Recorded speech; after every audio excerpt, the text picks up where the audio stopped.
تو شیطان کے جال ہیں، کبھی ظلمانی ہیں اور کبھی نورانی ہیں،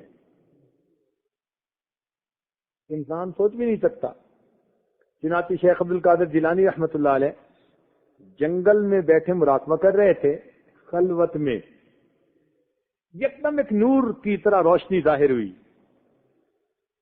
اور اس میں سے آواز آئی، عبد القادر جیلانی، تمہارے اعمال قبول کر لیے گئے، اب تم سے قلم اٹھا لیا گیا، جو چاہے تم کرتے پھرو۔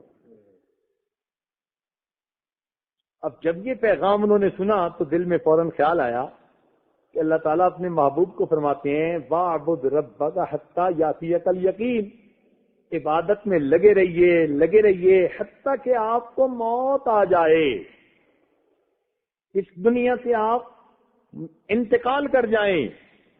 تو میرا کہاں سے مقام آ گیا کہ جیتے جاگتے ایسے درجے پہ پہنچ گیا کہ قلم اٹھا لی گئی؟ تو آپ نے فرمایا لا حول ولا قوت الا باللہ۔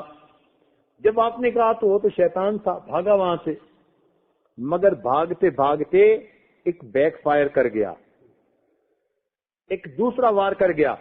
کہنے لگا عبد القادر جیلانی، میں نے اس ذریعے سے سینکڑوں اولیاء کو دھوکہ دیا، مگر تو اپنے علم کی وجہ سے بچ گیا۔ اگر آپ کہہ دیتے ہاں تو آپ اس دوسرے دھوکے میں آ جاتے۔